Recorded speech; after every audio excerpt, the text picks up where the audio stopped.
Okay. Meeting. Okay. So I decided to do a deeper dive into Psalm 23, which we started a little bit. We started last week talking about really the book of Psalms, and I gave you some links to some recordings because, as we talked about, a lot of Psalms have been set to music.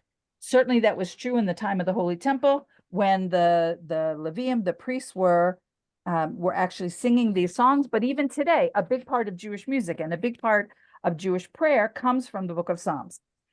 But I have to tell you the story. When I was young, in the 1970s, so I wonder if any of you remember this or if it was just in, and I have to figure out how I'm going to do this. I'm going to try to share first, let me pull it up. Okay. This was my introduction to, I don't know how to do 7 things. I'll get better at this. Share screen.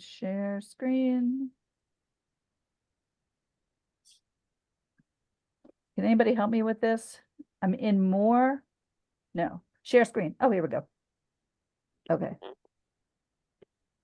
This is what was my introduction. Oops. This was my introduction to Psalm 23 when I was a kid. Okay. It was this t-shirt that was for sale everywhere.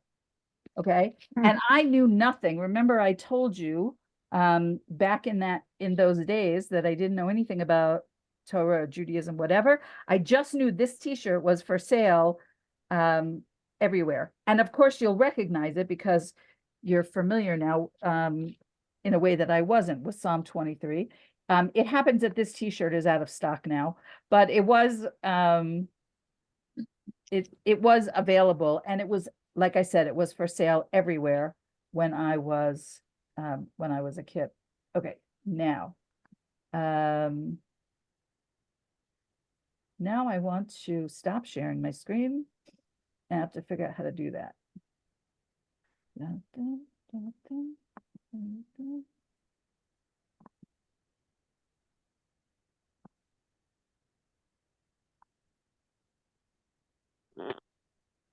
Uh-huh.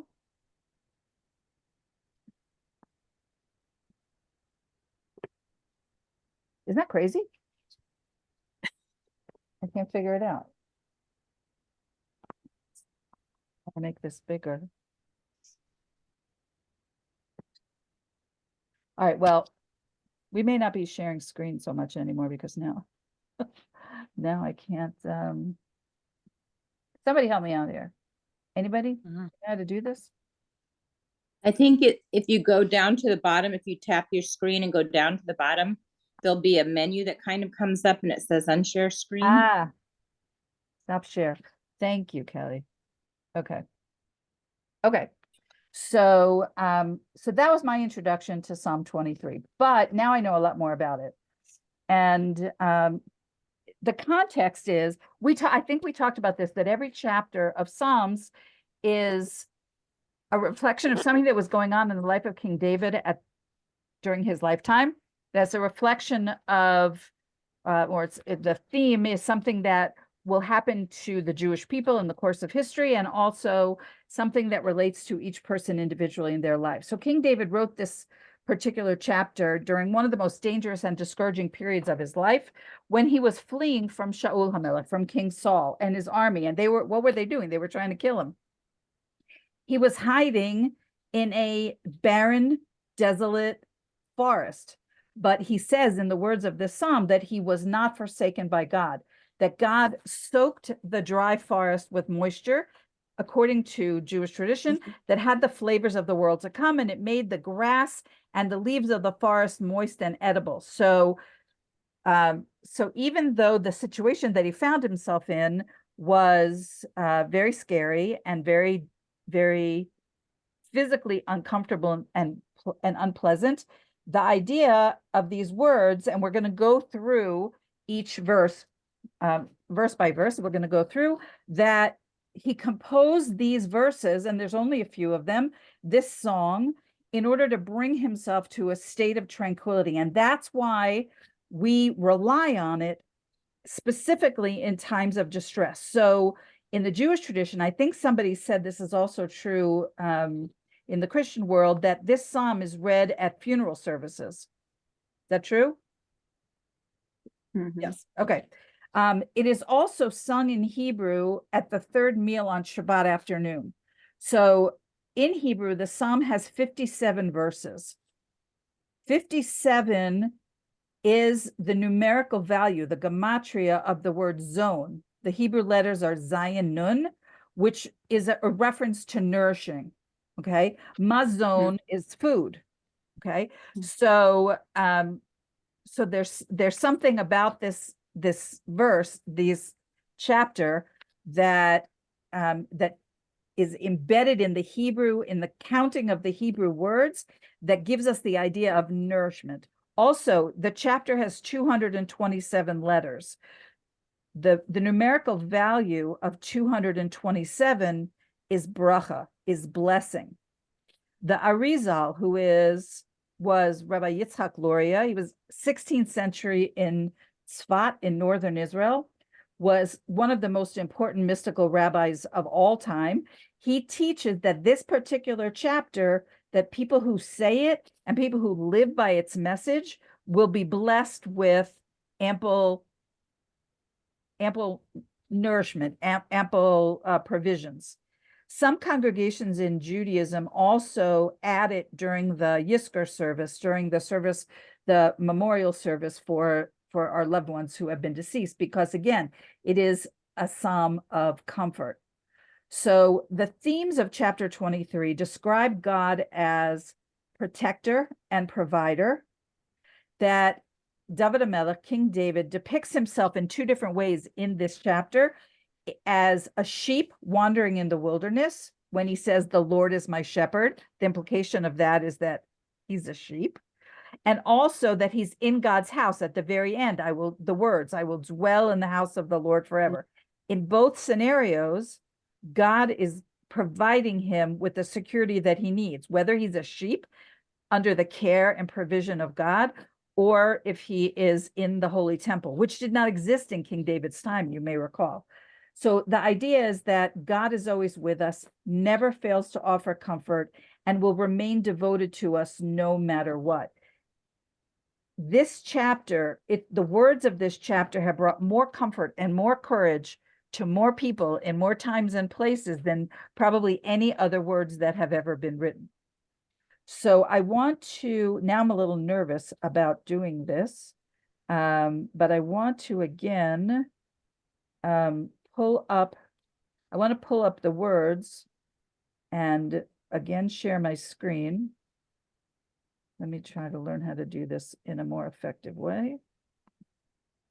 At the bottom. Yeah.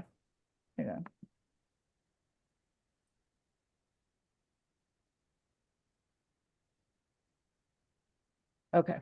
So this is, can you see this? Can you guys see this? Yes. Yes. Okay. All right, so let's look.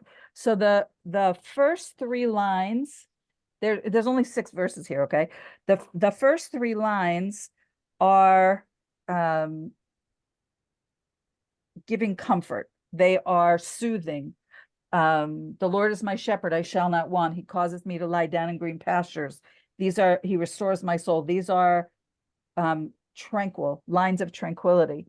And then it gets a little uncomfortable in line 4 when he talks about hard times coming, walking through the valley of darkness, but not fearing evil. And then you see the transition. So the first 3, he's very tranquil. The 4th one introduces some discomfort. And then shifting out of 4, 5, and then 5 and 6, he is again comforting himself. Okay. So in life, we go from calm to challenge and back to a period of calm. So for example, life's being lived, and then there's a death in the family with a funeral, and in the Jewish tradition with Shiva, with the week of comfort. And then at the end of Shiva, the Jewish tradition is that we get up, go outside for the first time in 7 days, walk around the block, and then resume normal activity. But that's not the only pattern. I mean, in life, there are over and over again the patterns of everything's kind of humming along, then something comes, and then we have to deal with that challenge, and then things go back to a sense of calm. Let's look at this. So that's sort of like big picture, but let's go deeper into each of the verses. Okay. So God is my shepherd. Let's talk about biblical shepherds. Who are biblical shepherds that you can name? Moses, Abraham, Moses. Who else? Joseph, Isaac, Jacob. Raquel, Who? Raquel. Yes, actually. Yes, that's Yeah. true. She was. Okay. Yeah. Also, it goes all the way back to the Seth, who was the third son of Adam and Eve. Mhm. Methuselah, who was the oldest person in the Bible, the grandfather of Noah, was a shepherd. Abraham, Natalie said, Jacob, Moses, David, all shepherds. What is the fascination that the Bible has with shepherding?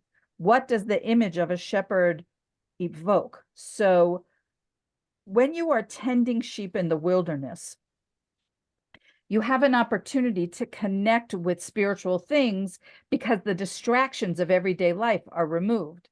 Now, there's an echo of this actually in a Jewish Shabbat, because what do? We detach from all electronics, from driving, from doing business, and we focus on more spiritual matters. So the noise of everyday life, the TV, the social media, the buying things, the work, all of that is silenced, and that makes room for the spiritual. So the shepherd is alone with Hashem, but he's also focused on the care and protection of his flock. So when we say, God is my shepherd, what are we acknowledging? That God is the one who provides all human needs. So David is saying that he felt like the sheep who have no reason to worry about their own welfare, because their shepherd is providing for everything that they need. So we don't have a promise in life that nothing painful will ever happen to us, but we are promised that we are never alone, that we will be hurt, and we will heal, we will grieve, and we will grow. So just as a sheep does for a shepherd, in this verse, we're talking about having total reliance on Hashem. The second part of this verse, I shall not lack, in Hebrew is lo echsar. A chisaron in Hebrew is a lack. Like if you're describing something's missing, you might say that there is a chisaron. There's a lack. So to have a sense that nothing is missing in your life, that you're content with what you have, is a spiritual tool for us.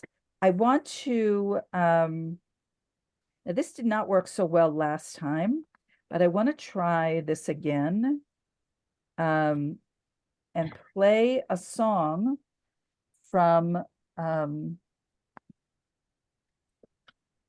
a Jewish woman here in Israel.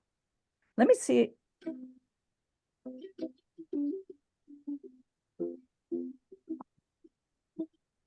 Can you hear this? Yeah. I have everything I need right now. I have everything I need right now. I seek nothing beyond what is in front of me. I have everything I need right now.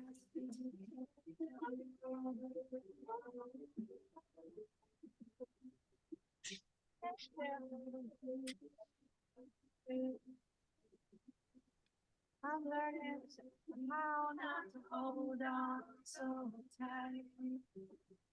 Also learning to fly. I'm gonna know when to let it go. I wanna know, I wanna know. I have everything I need right now.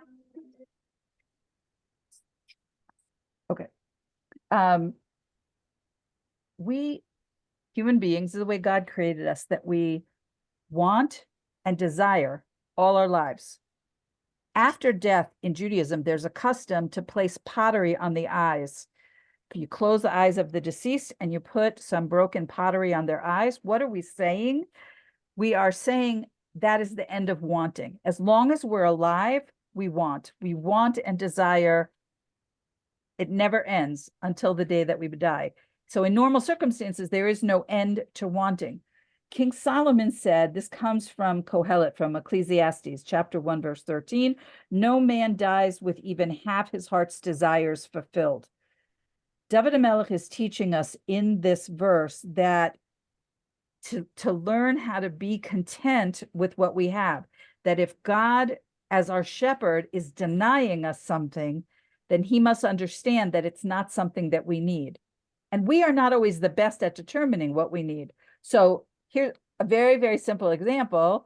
So my grandchildren were with us for Shabbat, and our 6-year-old grandson really likes candy.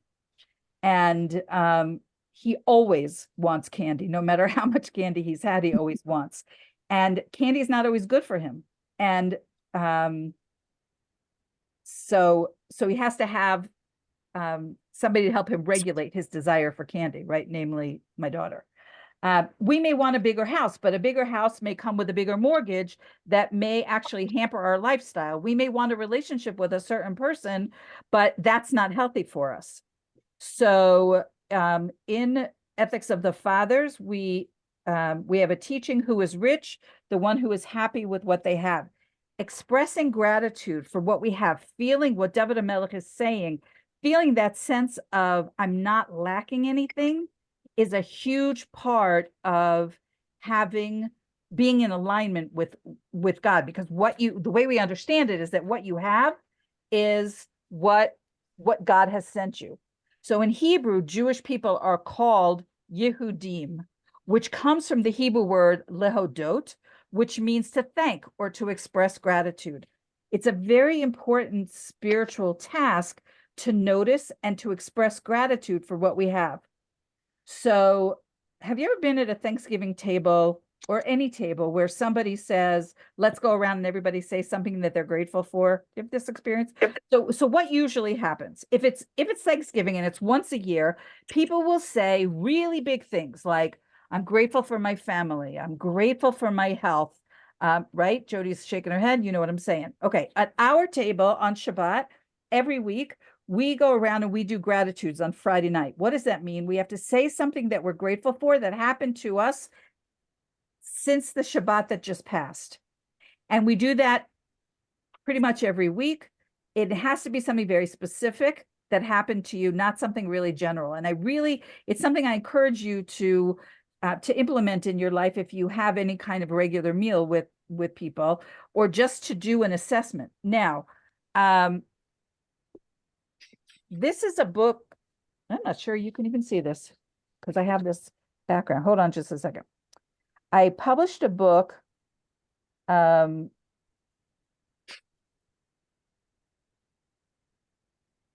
me try this. Can you see? It's called, no, you can't see it. Trust me. It's called 100 Days of Thanking Hashem. And building your spiritual capacity for gratitude one day at a time includes inspiring Jewish wisdom on the importance of being grateful. Here's the idea behind it. I want to put back my really groovy virtual background. Okay, so or a different one. Let's do a different one. Okay, so the idea behind it is looking for things that you can be grateful for all the time. So not just my family, my health, whatever, but things that are smaller than that. And the way it works is on day one, you thank God for one thing, whatever it is. And on day two, you thank God for two things. And on day three for three things, and so on and so forth. And so you find that once you get past the first couple of days, the first 5 or 10 days, you don't need the book to do it, but it is an interesting spiritual practice. I try to do it every Shabbat. I thank God for 100 things. And when you're doing that, you have to be very specific and you have to go very deep. So it helps me, and it is a spiritual tool for dealing with the difficulties of life, to remember that even though things are hard, even though we have challenges that we face, we also have tremendous blessing everywhere. Mhm. And I just look around the house, and if I can't think of something, like I'm grateful that I have a printer that works. I'm grateful that I have so many books. I'm grateful that I have running water. I'm grateful that I can read, whatever. But the idea is that to grow, to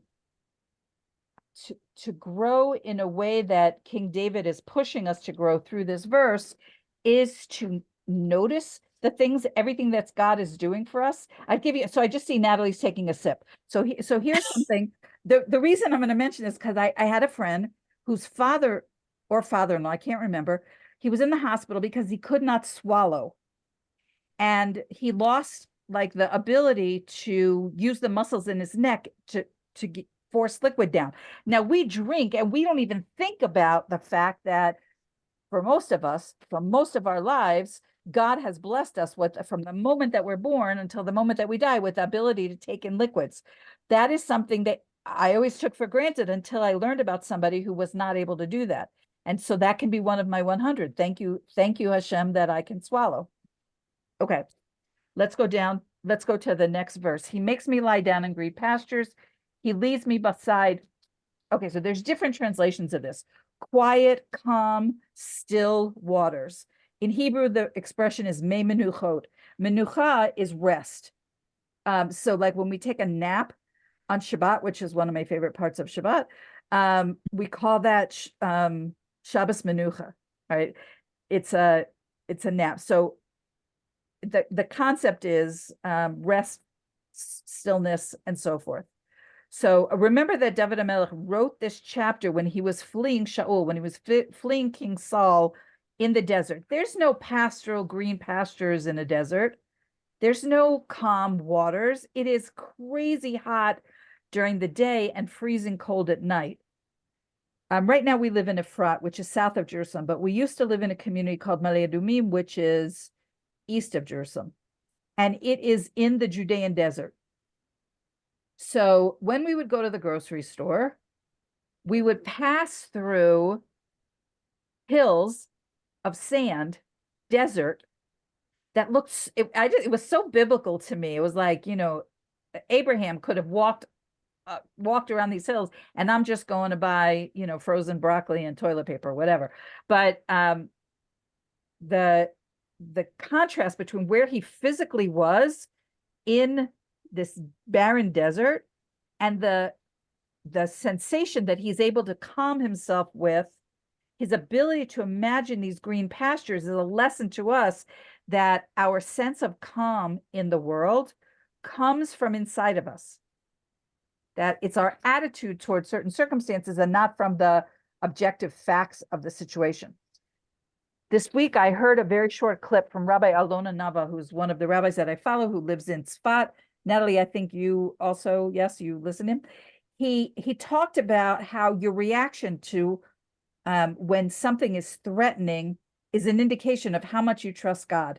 So the specific example he gave is more relevant for those of us in Israel, but he gave the example of hearing a siren in Israel. So for those of you that don't know how this works, depending on where you are, how far you are from Gaza, you have somewhere between 15 seconds and I think a minute and a half or possibly 2 minutes to take shelter, because a siren has been, a rocket has been shot from Gaza. It's been detected, and either Iron Dome is going to intercept it midair, in which case it makes a loud boom, or it's going to land. And so you want to take shelter in a safe room or whatever. So I don't happen to live very, very close to Gaza. So we have 90 seconds to get to a shelter. But the issue that Rabbi Anava was talking about is how scared do you feel when you hear that siren? If you hear a siren in Israel and you know you have 15 to 90 seconds to get to shelter, the more scared you feel, he said, the lower, it's like a barometer, the lower your level of trust in God is, and that the less fearful you are, the more you trust in God. And the more fearful you are, let me say it again. The less fearful you are down here, the more you trust it's a good test of where your trust level is. The more fearful you are, the less you trust in God. So everybody hears the siren for an incoming rocket. How you react is up to the individual. There's another opinion here that King David is alluding to God's generosity in providing the necessities and comfort for the Israelites who were wandering in the desert for 40 years. So we'll talk about this in another couple of verses, but here's the tradition. Millions of people leave Egypt. They have some provisions, right? This is the famous story of the matzah, because the bread didn't have time, the dough didn't have time to rise, but that's going to run out. They're going into a barren desert. And what did God provide for us? Those of you that know the Bible, what did God provide for the Israelites in the Bible? Manna. Manna, right? Which was the very special, they call it bread, but it wasn't bread like we know bread, but it was a certain kind of food. But what else? What else did God provide for the Israelites for 40 years in the desert? Water, he provided Water. food and Water. clothing. Water. Food and clothing, Wait, Margaret, what'd you say? Water, clothing, food? and food, right? Because it says their shoes didn't wear out, nor did their clothing. So he provided the daily needs of life. Right. So there were no dry cleaners in the desert, And right? But people coil. wearing clothes, they get sweaty and so forth. So what the tradition is in the Torah tradition is that the well of Miriam, the source of water, made it possible for sweet smelling grasses to grow. And people, this is how I learned it. People would roll around in their clothing and it would launder their clothing in some miraculous way that we don't understand. This is actually one of the reasons why some people, in the incident of the spies, why some people were actually reluctant to enter the land of Israel. Because in the desert, it was clear that God was shepherding them and he was providing for all of their needs in this miraculous way. And once they entered the land, they would return to more of a natural state. So now they have to grow and harvest their own food, and they have to build their houses, and they have to draw their water, and they have to go back to that. So it's like for 40 years, we were protected with the manna that rained down from heaven, and the Ananei HaKavod, the clouds of glory that protected us, and the Be'er Miriam, the well of Miriam that provided a water source, and the clothes that grew as the children grew and didn't wear out and so forth. Also, interestingly enough, there's a tradition that, I don't know if you ever wondered about this, but in 40 years that women didn't have their menstrual periods because it would have been complicated to manage that when you're on the move. So in any case, we understand the idea that God was protecting the Israelites in those 40 years.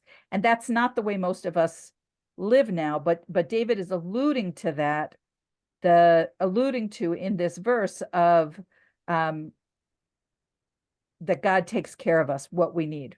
Okay. Verse 3, he restores my soul. There's a constant tension in life between the physical and the spiritual. So David is teaching us to thank God that we don't lose sight of him and his gifts, that particularly, at least this is how America was when I was growing up, abundant material blessings, that increasing wealth actually has a tendency to breed a desire for more wealth. And it's hard for concern about the material to coexist with concern about the spiritual. It's just hard for them to occupy the same space. So when I was first becoming religious, I remember going to this rabbi's house who lived in my neighborhood. and he had a house. It was, I wouldn't say it was sparsely furnished, but it wasn't extravagantly furnished. It wasn't fancy. It wasn't designed by an interior decorator. He had a table, he had a couch, and so forth. But the table was also his desk. So if you went to visit him in the middle of the week, that's where his work was. And I remember being very moved by that because on the one hand, he had what he needed. You know, he had a table and a couch and a bed and all that stuff, but it wasn't fancy. Do you see what I'm saying? And I thought, well, that's probably closer to the way that somebody who is living a spiritual life ought to be living, not in extravagant physical surroundings. Okay. It's like almost that you can't have the two together. Exactly. They can't Yeah. they can't occupy the same space. So if Laura, do you want to say something? No, okay. So what is the antidote to getting too wrapped up in physical things? I have to tell you, so we go to America almost every summer. It's one of my favorite parts of the year. We go to visit my sister in Florida, who's here with us. And every time I go, I'm like blown away by the shopping. Now, I grew up in America. I lived there until I was 50. And yet I've been away for a number of years, and I'll go into it. Okay, so in Israel, at least in the neighborhoods where there are a lot of Americans living, we can buy Duncan Hines brownie mix. Okay, you can get it. They import it here as like it's a dessert for Shabbat or whatever, and it costs like 25, 29 shekels, which is I don't know, like $7, $8, something like that. And I go to America and I can get a box of Duncan Hines brownie mix for 99 cents at Walmart. And I'm just like, I want to buy 20, except they're too heavy and I can't actually bring them home. But I'll go and I'll see something. It's like, oh, it's only $1.99 and it comes in 7 different colors, whatever it is, you know? And I find that, so in Israel, for those of you who live here or have ever lived here, have ever been here, have ever tried to shop here, shopping is just much less simple here. You can get what you need, but shopping is not recreational. There's no recreational shopping in Israel, really. And the things that you can get are often much more expensive than they are in other places, at least in America. So what does it do for me? It means that most of the year I really think about, do I really need that? Do I really need a 29 shekel box of brownie mix, or do I really need 7 of this, whatever thing is? But then I go to America and I kind of forget, right? I just want everything because it's so easy to acquire, and oh, I can afford that. And it's such a different experience. So that's the thing, is that we're trying to understand this balance between the physical and the spiritual, and to make the right choices, because the spiritual antidote to materialism, to getting sucked into all of the advertising and the cheap goods and the abundance, the material abundance that is just overwhelming. It overwhelms me sometimes, is Torah study, because that's what reminds us of what is important. In Psalms, in chapter 19, verse 8, we say the Torah of Hashem is perfect, restoring the soul. So it helps blunt the pull of the material. You know what else blunts the pull of the material? The religious emphasis on modesty, on dignity, that when you are concerned about those kinds of things, you are less tempted by things in the material world, things in the physical world. Okay, let's move on.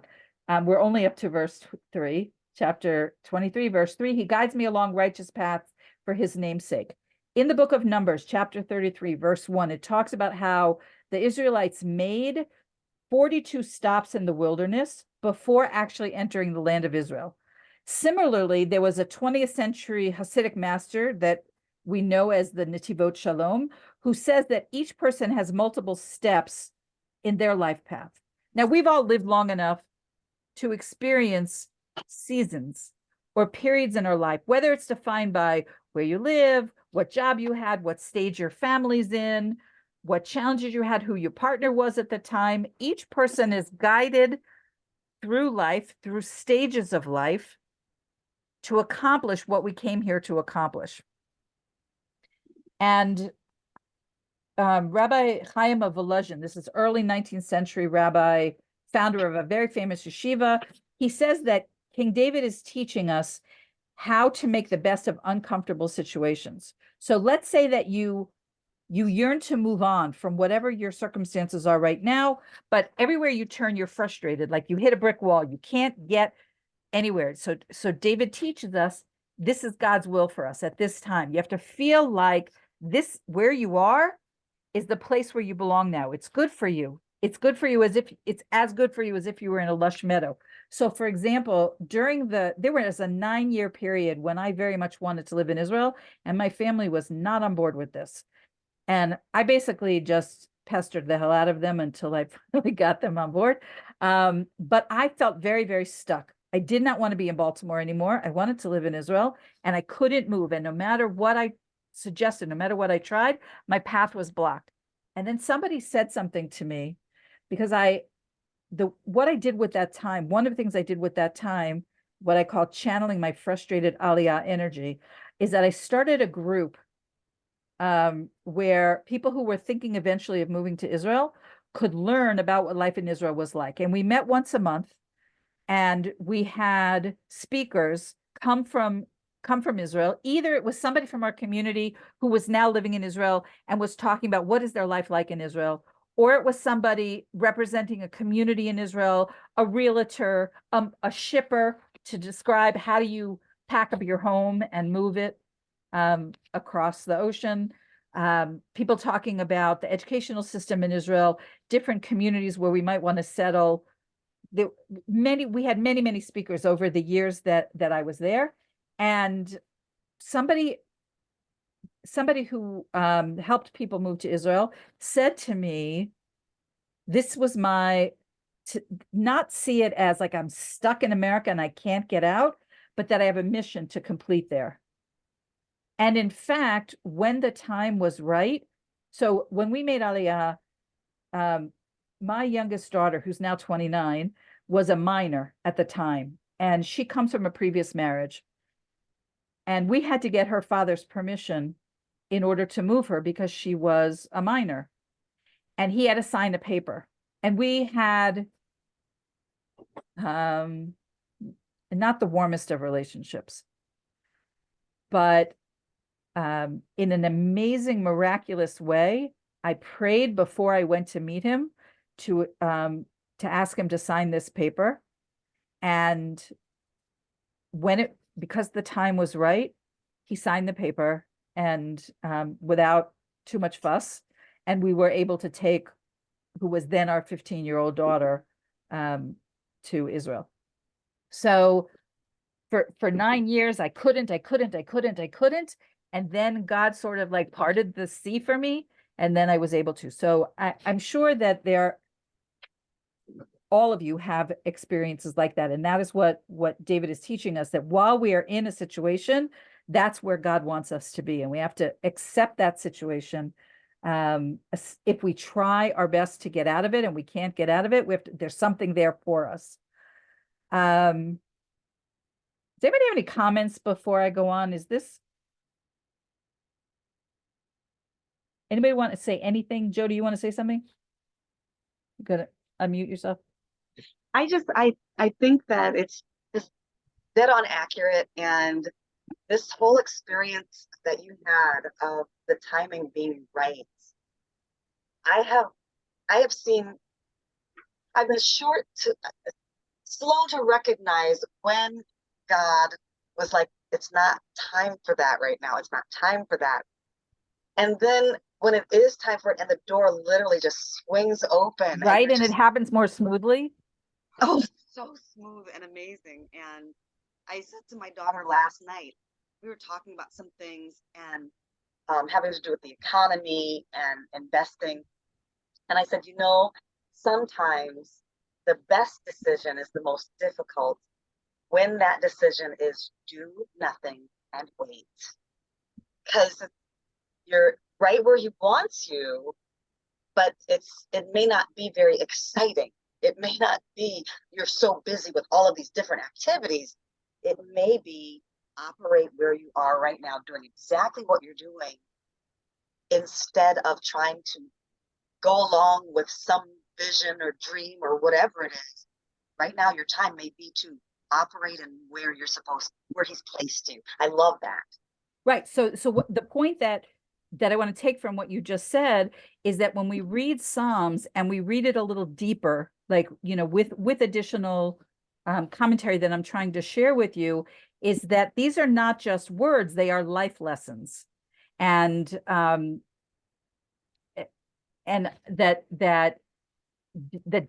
King David is sharing with us, and that when you can relate to them on that level, you can get so much more out of the recitation of Psalms, if that's your part of your spiritual practice, because you're seeing that there's wisdom for life in the Torah, and that's what he packed in. You want to say something else, Jody?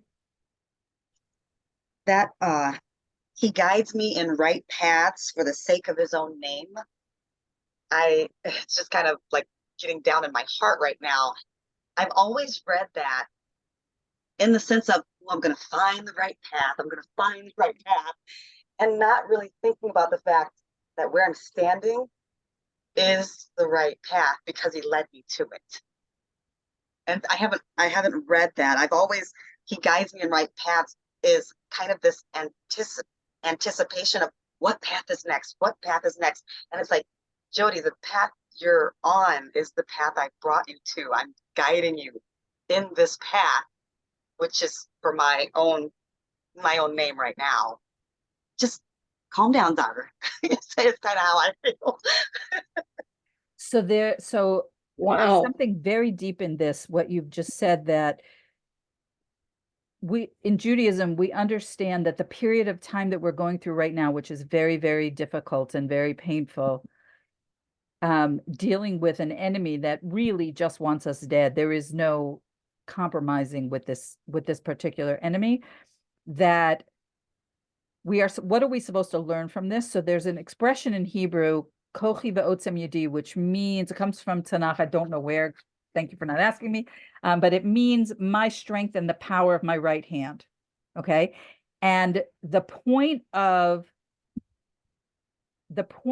God giving the Muslims, who are the descendants of Ishmael, who was one of the historic enemies of the Jewish people, the ability to terrorize Israel, is so that we understand that this is a problem we cannot solve.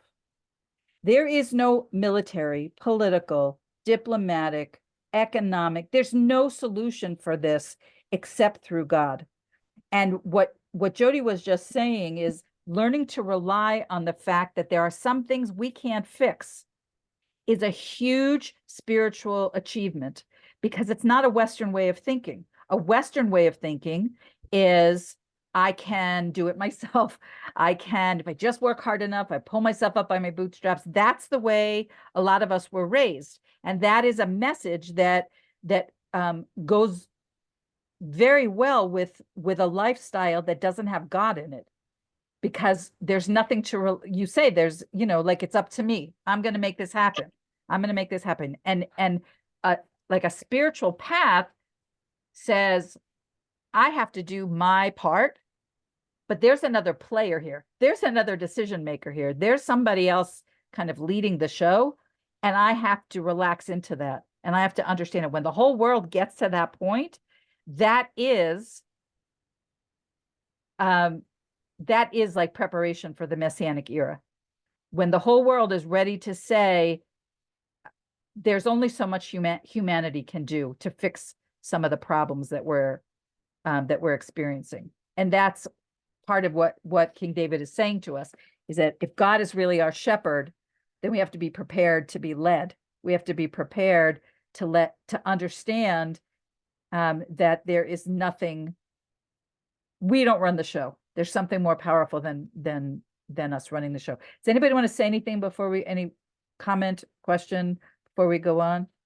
Because I want to try to finish this. We just have a couple more verses. No? Okay. Verse 4, yea, though I walk through the valley, let me see. There's different translations. Though I walk in the valley overshadowed by death, I will fear no evil, for you are with me. The valley of death refers to exile in general, any place that's dark or foreboding, or any place or season in your life when things are hard. Okay. So when somebody that you love is dying, when a relationship is ending, when a child is struggling, when financially you're having difficulties, whatever the regular life thing is, that's what he's talking about. The valley of the shadow of death. It doesn't necessarily literally have to mean death. It's when life is hard. And he's saying basically what we've said, that through all the ups and downs of life, that I'm never alone because God is always with me. So King David is not telling us nothing bad's ever going to happen to you. Even being a faithful person is not going to shield you from harm. I want to repeat something that I said yesterday. I don't know how many of you watched the interview that I did with Laura Densmore last night. But I said this thing and it bears repeating here, because even when you are a faithful person, it doesn't mean your life is going to be smooth as silk. So, but we often don't understand what is actually good for us, because we all live on this low level of physical reality, and we are often not able to connect to higher levels of reality. And that's where God lives. That's where God figures out what's in our best interest. So because God exists outside of time, there's no past, present, and future for God. There is an idea that basically he knows better. So what we experience as pain, what we experience as grief, what we experience as hardship, there's a fundamental Torah belief that everything that God does is for the best, for our individual spiritual path. So here's the example I used with Laura. In Jewish tradition, when a person dies on the anniversary of the death, we say a special prayer, and the anniversary of the death, in the heavens, there are multiple levels going from, I guess, the lowest level all the way up to wherever God lives, however you understand that. And each year on the anniversary of the death, we say certain prayers, we light a candle, and we ask that the soul of the person who died should ascend to a higher level, be that much closer to God, that much closer to God every year after year after year.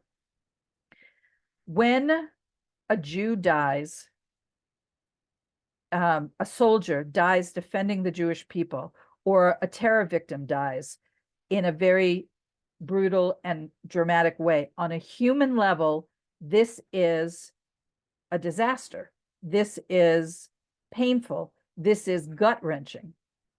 What we believe is happening is that the soul of that person doesn't ascend those levels one at a time, but goes straight up to the top floor, so to speak. Goes straight up to the soul of that person, goes straight up to the next to the throne of God, next to the right hand of God. And so it is true that you have to hold both things in your brain at the same time, that it is true on a human level that this person died maybe a very painful, brutalizing kind of death. And I don't mean to diminish that, because that's absolutely the truth, but it's only one level of reality. Because at the same time, we also understand that the soul of this person's, the reward for the soul of this person is so high that they avoid this year by year by year by year ascension, and they just go straight up. So it's not that you will never experience anything bad, but it's that if you saw things the way God sees things, you would understand that everything that happens that is painful for you is ultimately a good thing. And we we believe that when the Messiah comes and he tells us the rest of the story, what was really going on, what was the Holocaust really about, what were all of the difficult times in your personal life when you maybe were alone in life, you didn't have any money, you whatever your circumstances are, what was really going on and why you had to go through that. And that is a way for us to be able to face the world with courage and confidence, because we know that God has a bigger plan. One of the things that I say very, very often is Hashem runs the world. So when I don't understand something and it doesn't make sense to me and I can't, I understand that I'm a first grader and God is like a postdoctoral student, or he's the professor and he sees things I can't see because I'm only in first grade, and I have to trust that God runs the world. And from that, I get tremendous amount of comfort. The other part of this verse, I will fear no evil, for you are with me, your rod and your staff, they comfort me.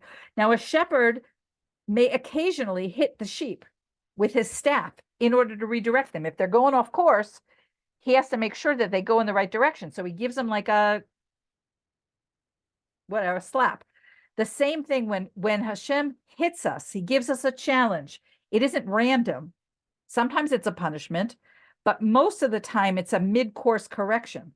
It's God saying, my child, you are not where you need to be. And I need to get you back on course. So I'm going to give you an example from my life. When I was younger, I was an adult, but I was emotionally involved with a non-Jewish man for 4 years. And when it ended, I was beyond devastated. After time passed, I came to see what a blessing it was, because at that time, remember I told you that I grew up not knowing very much about Judaism and not caring actually very much about Judaism. But shortly after that, I began to study. I took a class called Introduction to Judaism, and that changed my entire life. And so breaking up with this man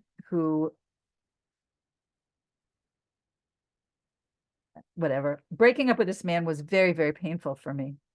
It was the sting of the staff of God hitting me and saying, you are in the wrong place. But it redirected me to a better path. Okay. So that, does anybody else have an example like that? Something in your life that was very painful at the time, but you understood as time went on that it was actually for the good for you?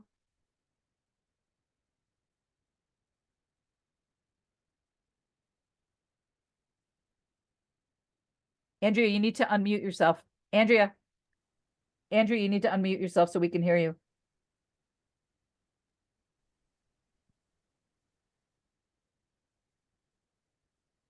No. Okay. Can you Now we hear you. Okay. Yeah. I feel you can hear me. Now we can. I had an experience where it wasn't the breakup that hurt, but the relationship. And when it was, the door just opened. And I remember as I was leaving, actually hear God say, it's going to be okay. Wow. I will never forget that. That's a big blessing. Laura, you want to say something? Well, I mean, just a quick example. For 10 years, I was building a business and didn't have 2 nickels to rub together. And I couldn't pay someone to hire me in my old profession just to generate income while I was building my business. I was a teacher before this. And I there's no reason why I shouldn't have been hired other than God just kept shutting that door. But I suffered financially. I was like, okay, be homeless, God, build my business or bring me a teaching job. And over and over again, he kept shutting that door. And it was a very long time of struggling financially.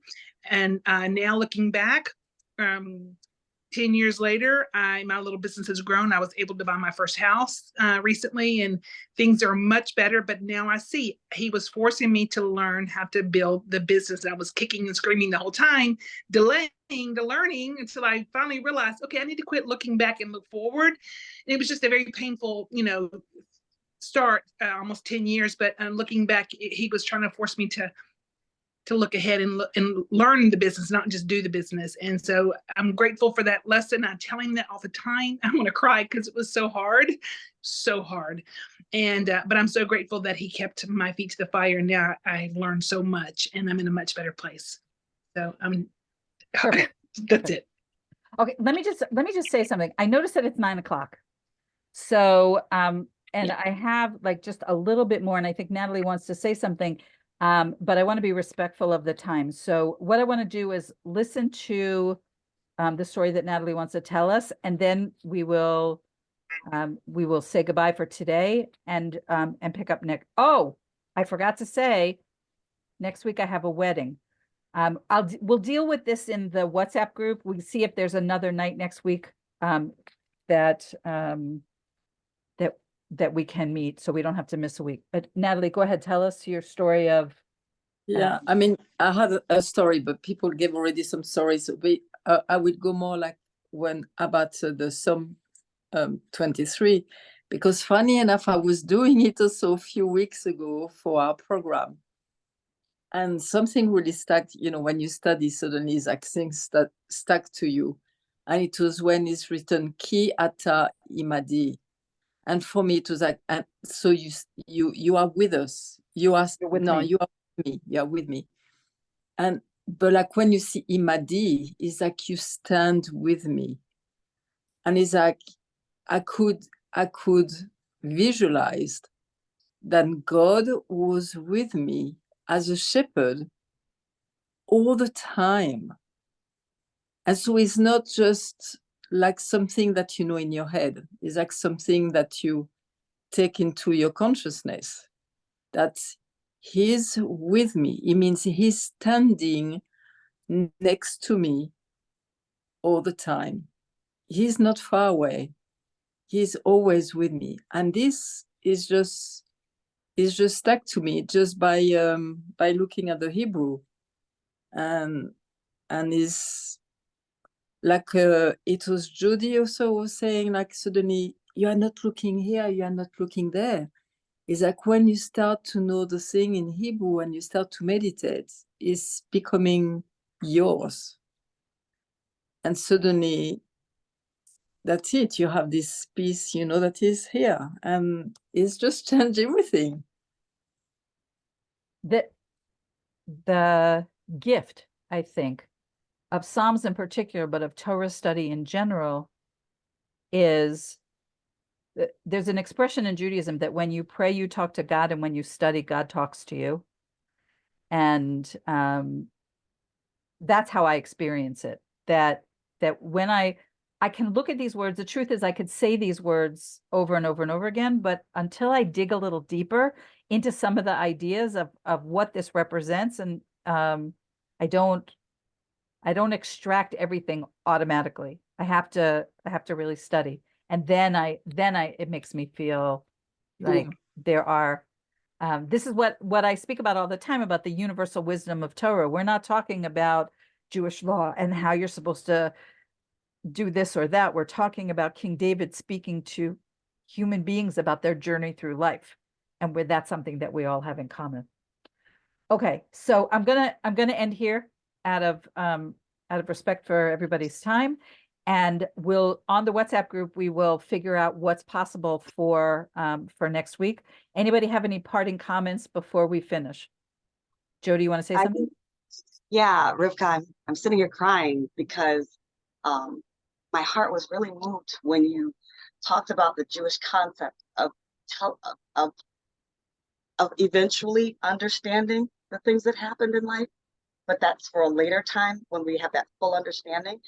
And this old Negro spiritual came up in my heart that I remember my parents teaching us, because I read some of the stuff I've written about them suffering under Jim Crow and some of the very traumatic events that happened within that.